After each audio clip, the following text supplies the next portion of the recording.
पहला जो मेरा पर्पज़ है ये कॉन्फ्रेंस बुलाने का, मेरा एक ही पर्पज़ है कि प्रत्यूषा के केस में, क्योंकि बहुत ही सीरियस केस है और प्रत्यूषा के केस का इन्वेस्टिगेशन प्रॉपरली होना चाहिए। जो भी एविडेंस हैं, जो भी विटनेसेस हैं, वो प्रॉपरली पुलिस के सामने जाने चाहिए, ताकि ये मैटर का एक पॉजिटिव रिज़ल्ट निकले और ये लोगों के लिए, समाज के लिए एक नज़ीर बने। और ये मैंने इसलिए किया है कि कुछ पॉइंट्स हैं जो मैं रेज़ करना चाहता हूँ पुलिस के लिए, ताकि पुलिस जो है प्रॉपरली इन्वेस्टिगेट कर सके और उसमें हेल्प हो सके पुलिस को। पहला इशू ये था कि राहुल सबको बताता था कि वो बैचलर है, सारी लड़कियों को बताता था बैचलर है। इवन मुझे जहाँ तक पता चला है कि प्रत्यूषा को भी उसने बताया था कि बैचलर है। इसकी शादी 2011 में हुई थी और जो लड़की है उसका जो नाम है सौगता मुखर्जी, और ये उसकी पिक्स है शादी की, सारी उसकी पिक्स हैं शादी की। सवाल ये है कि जब शादी हो गई थी तो ये अपने आप को बैचलर क्यों बताता था। दूसरी बात, इसका फादर भी कहता है कि पहले शादी की बात थी ही नहीं। जब मैंने बाहर से मुझे पता चला तो मैंने इंक्वायरी करी कि शादी हुई थी क्या, तो उन्होंने बोला हाँ शादी हुई। तो मैंने पूछा था डिवोर्स हुआ था क्या, उन्होंने बोला हाँ हो गया था। हमने कहा कहाँ से डिवोर्स पिटीशन फाइल किया था आपने, उन्होंने बोला बॉम्बे से। तो हमने कहा कुछ पिटीशन नंबर दे सकते हैं, क्योंकि 2011 में जब शादी हुई है तो बहुत जल्दी मतलब डिवोर्स हुआ होगा तो 1 साल 1.5 साल पहले हुआ होगा, तो उसका डिवोर्स पिटीशन आप नंबर दे सकते हैं या डिक्री दे सकते हैं। तो उसका कोई जवाब नहीं था उनके। तो जहाँ तक मेरा डाउट है, इसकी शादी का अभी भी डिवोर्स नहीं हुआ है, और अगर डिवोर्स नहीं हुआ है तो ऐसे टाइम पे ये क्वेश्चन उठता है कि प्रत्यूषा को गांव ले जाके उसके पेरेंट्स के साथ में शादी का ये पूरा नाटक करना, कुंडली दिखाना, सारा कुछ करना अगर हुआ है तो ऑब्वियसली उसके पीछे इलीगल इंटेंशन थी पूरी फैमिली को, जिसके लिए पूरी फैमिली को क्वेश्चन करना चाहिए और उसका उनसे आंसर पूछना चाहिए। दूसरा, जो राहुल की बात है, प्रत्यूषा के मामले में एक चीज़ आई है कि प्रत्यूषा ड्रग्स लेती थी और उसके ड्रिंक्स के अलावा ड्रग्स लेती थी और हैवी ड्रग्स लेती थी। तो ड्रग्स के बारे में मेरा पहला ही रेवलेशन ये है कि राहुल उससे भी ज़्यादा बड़ा ड्रगिस्ट था, रेगुलर ड्रग्स लेता था, डेली उसका अच्छा खासा पैसा ड्रग्स पे खर्चा होता था। वर्सोवा में उसने फ्लैट लेके रखा था, ये आपके मंदिर मस्जिद वाली गली में कोई बिल्डिंग है, मुझे उस बिल्डिंग का नाम याद नहीं है, और उस बिल्डिंग में वो मतलब कंटिन्यूसली पार्टियां करता था जिसमें ड्रग्स यूज़ किया जाता था।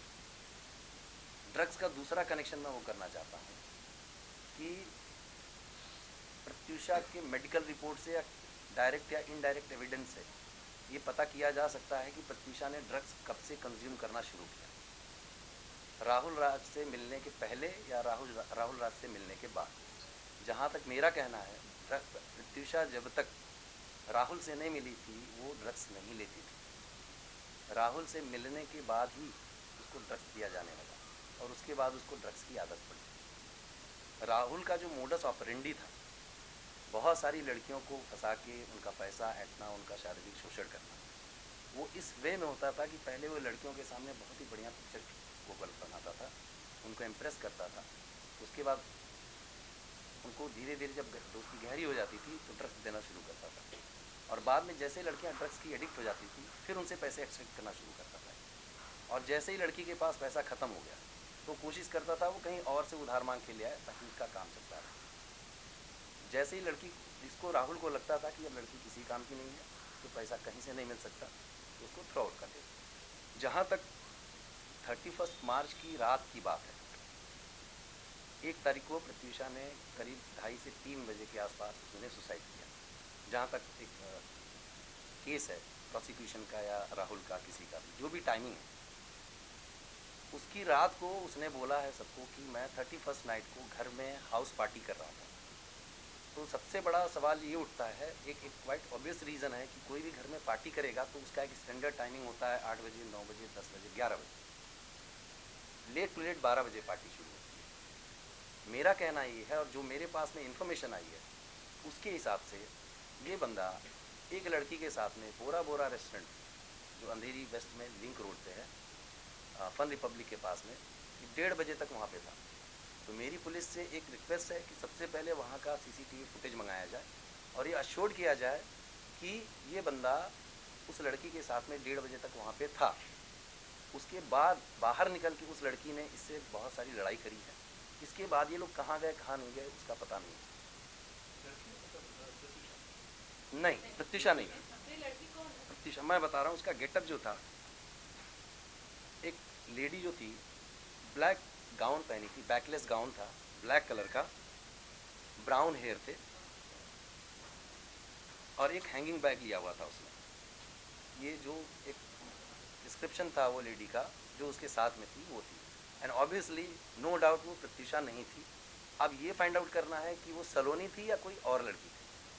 और वहाँ पे फाइट करने के बाद ये लोग घर पे गए हैं या कहीं और गए हैं। घर पे गए हैं तो क्या ये वही लड़की थी जिसको ये बोल रहा है कि उसके साथ में उसने पार्टी करी थी या कोई दूसरी लड़की थी? तो ये बहुत सारे क्वेश्चन है। अच्छा, जब ये 1:30 बजे तक वहाँ पे था तो सवाल ये उठता है कि इसने पार्टी कितने बजे शुरू की? उसके बाद एक नेचुरल क्वेश्चन ये उठता है कि आप 6 साढ़े 6 बजे तक, हम आपकी बात पे अगर यकीन करें तो 6 साढ़े 6 बजे तक आपने पार्टी करी है आपके वर्जन के हिसाब से। तो एक ये बहुत ही अजीब सा सवाल आंसर है कि कोई आदमी रात से लेकर सुबह तक ड्रिंक करता है और उसके बाद बोलता है कि हम चर्च जा रहे हैं। ये बात कि कोई भी एक प्रूडेंट आदमी बिलीव नहीं करेगा। एक ये था। दूसरा ये था कि अगर वो वाकई में चर्च में गया था, उस दिन वाकई में उस लड़की के साथ गया था, तो वो चर्च ही गया था या और कहीं गया हुआ था। ये सारी चीज़ें मैं इसलिए बता रहा हूँ क्योंकि एक चेन ऑफ एविडेंस बनेगा, सर्कमस्टेंशियल एविडेंस का, जिसके तहत राहुल हो या चाहे कोई और दोषी हो, उसमें पुलिस जो है किसी मुकाम तक पहुंच पाएगी। सिर्फ चार्जशीट फाइल करना ही बेसिक इंटेंशन नहीं होता है। चार्जशीट फाइल करने को पुलिस 10 दिन में चार्जशीट फाइल कर सकती है। बेसिक इंटेंशन ये है कि चार्जशीट इतनी कंप्लीट होनी चाहिए कि उसके बेसिस पे कन्विक्शन अश्योर्ड कर सके हम अक्यूज्ड का, जो भी गिल्टी आदमी है।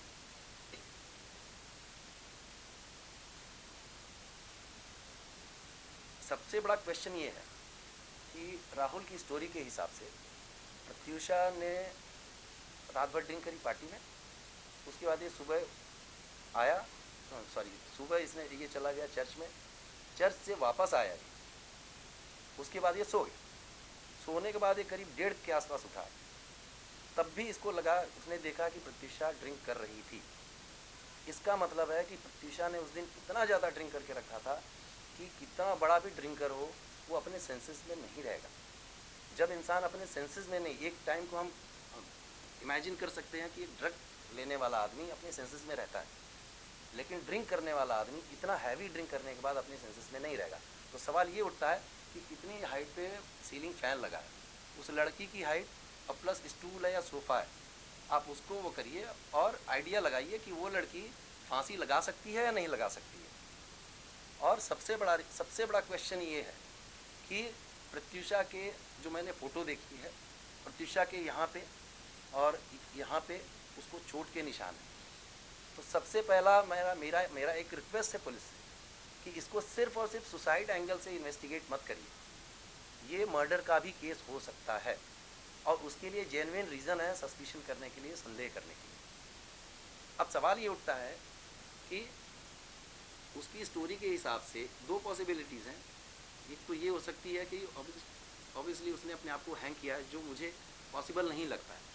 दूसरा ये हो सकता है, अच्छा, जब चोट के निशान है तो उसके पहले मारपीट की संभावना से हम इनकार नहीं कर सकते, हम उसको रूल आउट नहीं कर सकते।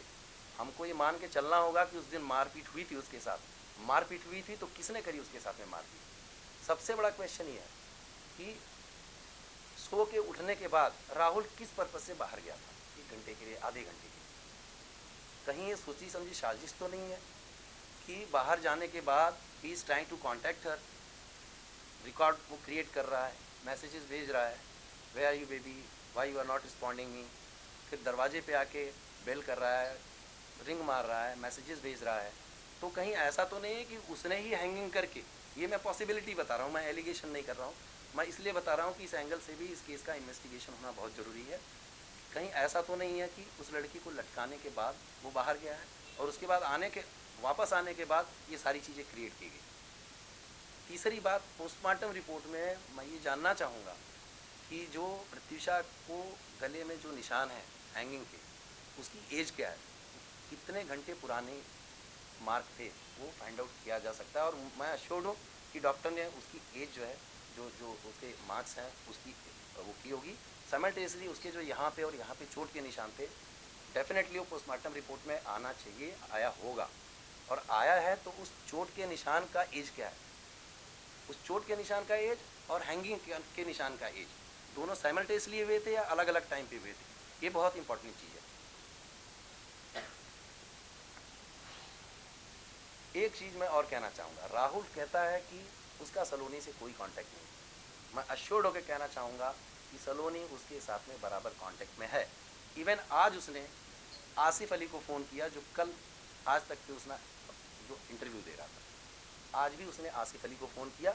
और जैसे ही जिस दिन वो इंसिडेंस हुआ था, जैसे ही प्रत्यूषा की डेथ, उस दिन भी उसने सलोनी ने आसिफ को फ़ोन किया था। तो सबसे पहली चीज़ ये है कि मेरा कहना ये है कि आसिफ अली, इस केस में जो रिलेवेंट लोग हैं वो मैं बता रहा हूँ, बहुत इंपॉर्टेंट। एक तो राहुल, दूसरा सलोनी, तीसरा आसिफ अली, चौथा उसका एक दोस्त है परवेज़ खान। इन चारों को अगर पुलिस एक ही टाइम पे अलग अलग जगह पे इंटरोगेट करे तो आई एम अश्योर्ड कि ये जो है केस बस्ट हो सकता है, क्लियर हो जाएगा इस केस में कि क्या हुआ था क्या नहीं हुआ था। तो मैं पुलिस को रिक्वेस्ट करूँगा कि ये एंगल पे भी थोड़ा सा ध्यान दिया जाए। तीसरा, सलोनी का और राहुल का मैं स्ट्रांगली ये रिक्वेस्ट करूँगा, मांग करूँगा पुलिस से कि सलोनी का और राहुल राज सिंह का मोबाइल कस्टडी में लेके, क्योंकि आज भी अभी तक सलोनी का मोबाइल ऑन है।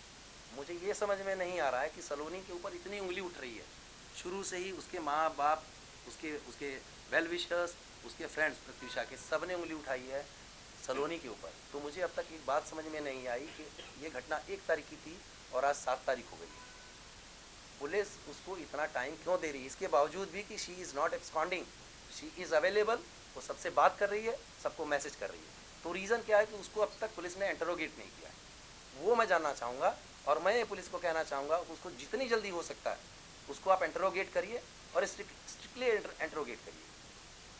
तीसरा जो इम्पोर्टेंट बात है वो ये है कि राहुल का और सलोनी का अगर मोबाइल फ़ोन का CDR report, call records, messages record, ये सारे अगर पुलिस निकाल ले तो एक बहुत ही क्रूशियल एविडेंस पुलिस को मिलेगा, जो मैं बिलीव करता हूँ, जो मेरा एक्सपीरियंस अपनी प्रैक्टिस का, उस हिसाब से मैं बोल रहा हूँ कि बहुत ही क्रूशियल है। वो ये शो करेगा कि how they had conspired with each other, क्योंकि एकदम ये क्लियर स्टोरी है कि जब भी सलोनी को घर पे आना होता था प्रत्यूषा से लड़ाई करने के लिए, उसके ठीक पहले राहुल निकल जाता था घर से बाहर। वो जैसे ही बाहर निकलता था उसके 5 मिनट 10 मिनट के बाद सलोनी आती थी और प्रत्यूषा से लड़ाई होती थी। तीसरी बात यह है कि राहुल उसको एंटरटेन करता क्यों था? जब प्रत्यूषा के साथ में वो ईमानदार था तो सलोनी से वो बात क्यों करता था, सलोनी से कांटेक्ट में क्यों था, सलोनी को वो अपॉर्चुनिटी क्यों देता था कि वो उससे प्रत्यूषा से बात करे, उसके साथ में आके मारपीट करे, उसके साथ में आके लड़ाई करे? ये मेरा एक और क्वेश्चन। जहाँ तक मुझे इन्फॉर्मेशन मिली है, उस लड़की का नाम याद नहीं आ रहा है, लेकिन उस लड़की को भी प्रत्यूषा के ही स्टाइल में गांव ले जाया गया था, उसकी भी कुंडली मैच कराई गई थी, ऐसे ही शोबाजी हुई थी, हम शादी कर रहे हैं, ये करेंगे वो करेंगे। तो जहाँ तक ये पूरा अगर चैप्टर में देखता हूँ ना, एंटायर चैप्टर में देखता हूँ, तो मुझे कहीं ना कहीं बीइंग अ प्रोफेशनल मुझे ये लगता है कि इसके साथ में इसके पेरेंट्स का कॉन्स्पिरेसी भले नहीं हो, लेकिन उनका इलीगल कंसेंट था जो नहीं होना चाहिए। वो जानते थे कि मेरा बेटा क्या क्या गलत कर रहा है, इवन गांव ले जाके भी ये सारी चीज़ें करता था, उन्होंने कभी कोई ऑब्जेक्शन नहीं लिया। और स्टिल आज भी मैं मुझे बैकआउट करने का सबसे बड़ा रीज़न क्या था वो मैं आज आपको रिवील कर रहा हूँ। जब मैं हॉस्पिटल में गया था परसों, जिस दिन मैंने केस पढ़ा उसके एक दिन पहले जब मैं हॉस्पिटल में गया था राहुल से मिलने, उससे इंस्ट्रक्शन लेने, was not in position to speak to me. मैं गया फादर के यहाँ और मैंने उसको ये पूछा कि आप ये बताइए शादी वादी का जो भी हमने सवाल किया था, हमने कहा ये सारी चीज़ें हैं। तो उन्होंने ये बोला कि FIR रजिस्टर्ड हो चुकी है। मैंने बोला हाँ FIR रजिस्टर्ड हो चुकी है, पुलिस को कुछ न कुछ प्राइमा फेसी एविडेंस मिले होंगे। तो बोले कि उन्होंने ये बोला कि जब उनके पेरेंट्स ने शुरू में कोई एलिगेशन नहीं लगाया तो अब क्यों लगा रहे हैं। हमने कहा देखिए आप किसी का मुंह नहीं बंद कर सकते, हो सकता है बहुत सारे सर्कमस्टांसेस रहते हैं माँ बाप की बेटी की लाश पड़ी है, इकलौती बेटी की, वो चलेगा किसी के ऊपर एलिगेशन करने? नेचुरल चीज़ है, किसी की बेटी गई है उसको तकलीफ होगी, वो FIR करेगा और सारे एफर्ट्स करेगा। तो उनका जो जवाब था वो मैं सुन के इतना शॉक था, with all the due respect to that senior person, being a father you should not say like this.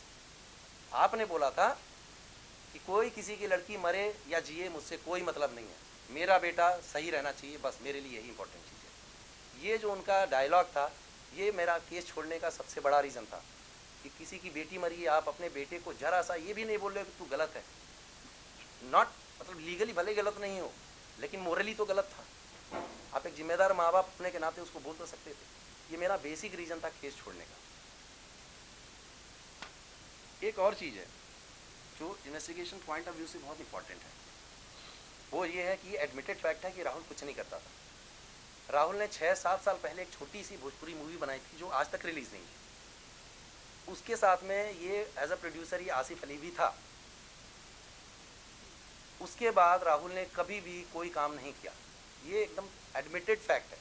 तो सवाल ये उठता है, अच्छा इसके माँ बाप भी ये बोलते हैं कि इन्होंने कोई पैसा राहुल को ये पैसे नहीं देते थे। तो सवाल ये उठता है कि मुंबई जैसे शहर में इतनी कॉस्टली सिटी है, वहाँ पे सर्वाइव करना ही भारी पड़ता है इंसान को। राहुल इतनी लैविश लाइफस्टाइल कैसे जी रहा था? डेली उसका 15 से 20 हज़ार रुपये, जो मेरा क्लेम है, जो मेरा अश्योरेंस है, उसका 15 से 20 हज़ार रुपये डेली ड्रग्स की पार्टियों में जाता था। उसका गाड़ियाँ थी, आलीशान फ्लैट में रहता था, शानदार लाइफस्टाइल थी, डेली बाहर वो ड्रिंक करता था, महंगे रेस्टोरेंट में बैठता था। इन सब के लिए पैसा कहाँ से आता था? मैं एक सवाल करना चाहूँगा, एक मेरा एडवाइस रहेगा पुलिस को कि सबसे पहले ये बोलता है कि ये प्रत्युषा का खर्च उठाता था, ये प्रत्युषा को मेंटेन कर रहा था। अब सवाल ये उठता है कि इन दोनों का अगर कंपैरिजन किया जाए तो प्रत्युषा अर्निंग कर रही थी, भले ही उसको 1 साल से काम नहीं मिला था, लेकिन इतना भी वो नहीं हो गई थी कि दो और उसका जो उसके फादर बोलते हैं कि 2-3 हज़ार रुपया वो उसके अकाउंट में डालते थे। मैं उनसे पूछना चाहूँगा कि जनाब आप एक बात बताइए, वो सेलिब्रिटी थी, बम्बई का खर्चा आप जानते हैं क्या है? 2-3 हज़ार रुपया अगर 2 महीने 3 महीने में आपने दे दिया तो आपको लगता है उससे खर्चा चल जाएगा? आपका बेटा एक तरफ उसके सारे बैंक अकाउंट्स और सारे पैसे खाली कर रहा है और आप क्लेम कर रहे हैं कि आप और राहुल उसको पालते थे। राहुल के पास पैसा कहाँ से आता था कि वो उसको पालता था? प्रत्युषा के खर्चे कैसे देता था? वो पैसे कहाँ से लाता था? वो क्लैरिफाई करना बहुत ज़रूरी है। सबसे बड़ी बात मैं ये कहूँगा कि बैंक का जो प्रत्युषा का जो बैंक अकाउंट था वो कल उसके मम्मी डैडी उसका स्टेटमेंट लेकर आए, बैंक स्टेटमेंट लेकर आए, जिसमें कि 24 लाख रुपए कुछ महीनों में निकाले गए हैं प्रत्युषा के अकाउंट से। तो आप कैसे कह सकते हो कि प्रत्युषा बैंक करप्ट थी?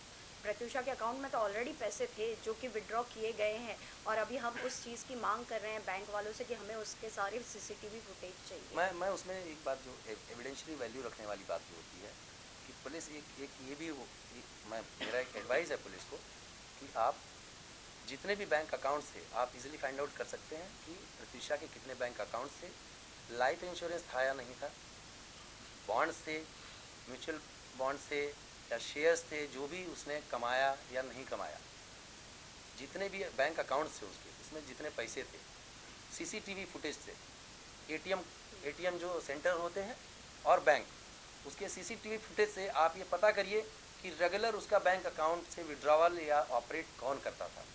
ये भी एक बहुत क्रूशियल मुद्दा है और मेरा दावा है कि ये पुलिस को 100% ये पता चलेगा कि Pratyusha was not operating her bank account, but it was Rahul who was not only operating that bank account, बल्कि वो जो पैसे हैं वो विड्रॉ भी करता था, सारे कुछ ट्रांजैक्शन वही करता था। जो मैंने अब तक जो स्टडी किया है या जो मैंने बाहर से चीज़ें इकट्ठी की हैं, इन्फॉर्मेशन इकट्ठी की हैं, उसमें एक सबसे बड़ा जो स्टोरी है वो ये है कि राहुल का modus operandi, no doubt Pratyusha बहुत ज़्यादा सीरियस थी इस रिलेशनशिप को लेके, लेकिन राहुल अपॉर्चुनिस्ट था, उसको वो कोई बिल्कुल सीरियस नहीं था केस अपने उसको लेके। अच्छा, जो उसका मोडस ऑपरेंडी था वो ये था जो मैंने आपको बताया, लड़कियों को फंसाना, बात करना, सब कुछ करना के बाद उसका जो गेम होता था, लड़की जैसे ही खाली हो जाती थी उसको लात मार देता था। बहुत सारी लड़कियां हैं जिसमें से एक केशा नाम की लड़की है, वो आज शूटिंग पे है इसलिए वो नहीं आ पाई, मैं आपके सामने उसको कल या परसों लेके आऊँगा, उससे भी इसने पैसे लिए हैं। केशा खंबाती,